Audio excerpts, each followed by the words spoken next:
Obrigado, senhora presidente, membros da mesa, queridos colegas, cidadãos que nos acompanham nas redes sociais e em casa. Hoje eu trago algumas informações aqui, informações de interesse geral, né, das recentes conquistas e trabalhos por parte do nosso governo federal. Então, queria passar alguns dados aqui que são importantes que a população saiba, porque as informações hoje são bastante distorcidas, né? Isso me chegou ontem, essas informações, então eu quero passar aqui de primeira mão. O governo federal reduziu, então, agora significativamente as alíquotas de importação de insumos para a produção agrícola. Nós todos sabemos que os insumos aumentaram muito devido à guerra da Ucrânia e da Rússia. Esses insumos são importados e são necessários para o agronegócio brasileiro. E para facilitar, então, que o agronegócio continue crescendo do jeito que cresce, então foram diminuídas as alíquotas de importação para esses insumos.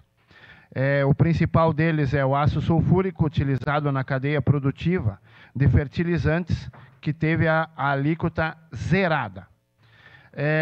Outros fungicidas também tiveram uma redução de 12% para 4%, e esses produtos são usados principalmente no arroz, na batata, no feijão, soja, alface, milho e tomate, que são os principais alimentos do nosso povo nesse momento.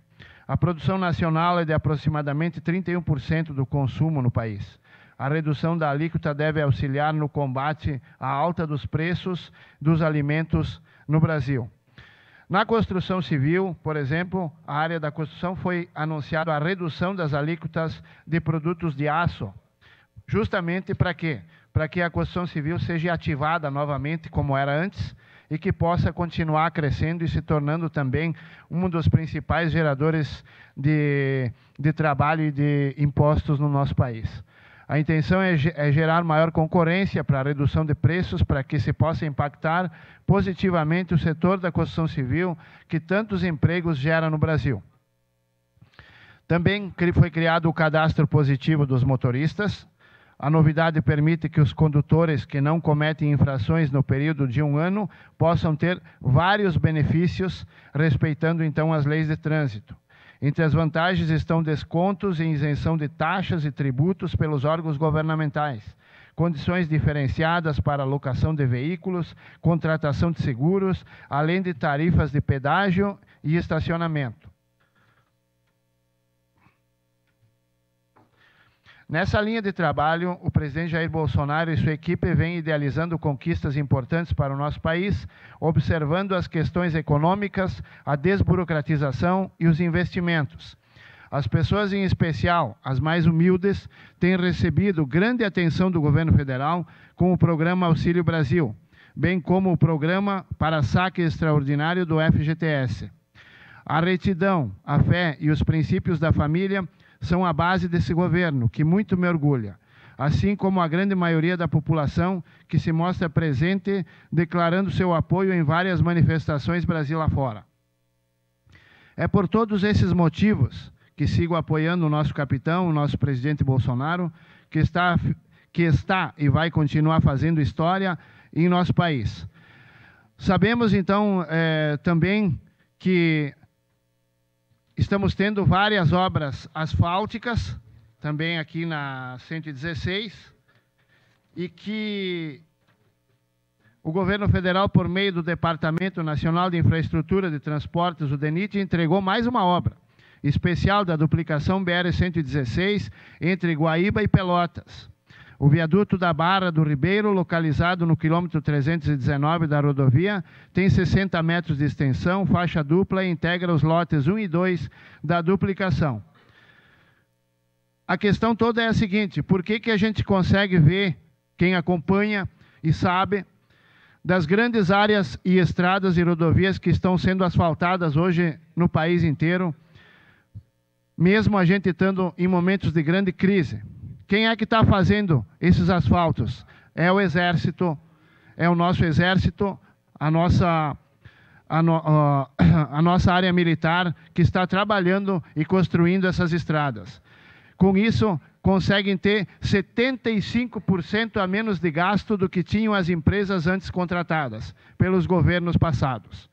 Isso permite que sejam evoluídos os trabalhos, que sejam feitas mais estradas e tantas outras coisas. Ao que se vê, as realizações e ações do governo federal são em várias frentes. Queria também fazer uma colocação aqui, onde a gente discute muito a questão da alta dos alimentos e que muitas vezes são atribuídos, né, ao governo federal. Os alimentos e os aumentos que a gente encontra hoje no supermercado, eles têm uma fonte, que é, primeiro, a estiagem que foi passada, a questão da pandemia, e para a gente ver que não tem nada a ver uma coisa com a outra, na questão de dizer que o governo tem culpa no aumento dos alimentos, os alimentos, eles são iguais ao dólar. Eles sobem e descem. Por quê? Depende da estiagem, depende da quantidade da produção e depende dos custos de investimento. Investimento esses que estão sendo feitos baixando os impostos por parte do governo para que os produtores possam continuar produzindo. Nós sabemos que há um mês atrás, mais ou menos, vocês iam no mercado comprar um pé de salada, estava R$5, hoje ele está R$2. Né? Por que disso? Porque quando aumenta a produção, diminui o valor. Isso não tem nada a ver. Então, muita gente diz, aumentou isso, aumentou aquilo, é culpa do governo federal. Isso é o fluxo de produção que depende. Um dia tem mais, um dia tem menos, e isso varia nos valores. Outra coisa que nos foi passada, a questão dos combustíveis. Por que os combustíveis aumentam tanto? A maioria já sabe por quê. E qual seria a parte mais importante que o governo quer passar é a seguinte: o que realmente resolveria o problema do combustível no Brasil? Tá? Realmente seria a solução. A construção de mais refinarias. Se o Brasil tivesse começado a investir isso já no passado, e se não tivesse acontecido a pandemia nesse período e nesse governo, esse mesmo governo já teria dado início à construção de novas refinarias, além da Petrobras. Quantas refinarias mais nós tivéssemos, menos custariam os combustíveis. A questão toda é que hoje o Brasil é autossuficiente na produção de petróleo, porém, ele não possui refinarias suficientes para refinar todo o petróleo que é produzido. E por este motivo, ele precisa enviar esse petróleo para fora, para ser refinado no exterior, e esse produto, depois de refinado, retorna ao Brasil em dólar. E ao custo que está o dólar hoje no câmbio flutuante, nós pagamos então esse absurdo, os valores dos combustíveis. São muitas as inovações que estão sendo feitas e que muitas vezes não são divulgadas. Infelizmente, alguns órgãos de imprensa preferem mostrar só as partes ruins, ao invés de mostrar também o ruim e também o bom, que isso se chama democracia. Isso é muito importante. E queria também fazer uma conclusão aqui da minha fala, tocando no assunto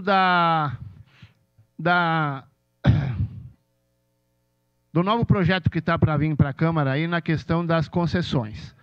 Então, eu peço aos colegas, né, que assinem junto com a gente, porque essa mudança na lei orgânica, o texto veio do Executivo, né, para melhorar. Essa mudança na lei orgânica vai permitir que, aonde a Prefeitura não tem condições de investir, a gente possa ter investidores privados que investam e que mantenham o patrimônio público em perfeito funcionamento, trazendo, assim, uma melhor qualidade de vida para o cidadão e permitindo que a Prefeitura, então, tenha menos gastos nessas obras. Era isso, senhora presidente. Muito obrigado.